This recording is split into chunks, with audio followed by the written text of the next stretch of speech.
నమస్తే మిత్రులారా, నేను అడ్వకేట్ శ్రీనివాస్ చౌహాన్.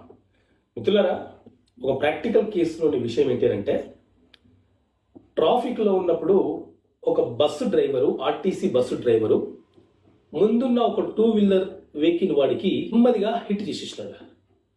వెంటనే ఆ టూ వీలర్ వెహికల్ అతను అనాలోచితంగా, ఆవేశంగా బస్సులో కూర్చున్నటువంటి డ్రైవర్ యొక్క కాలర్ పట్టుకొని కొట్టేసినాడు.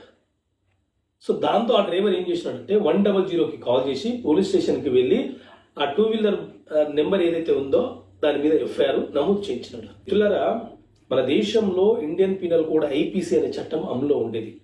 ఆ చట్టానికి బదులుగా భారతీయ న్యాయ సంహిత బిఎన్ఎస్ అనే చట్టం అమలులోకి వచ్చింది.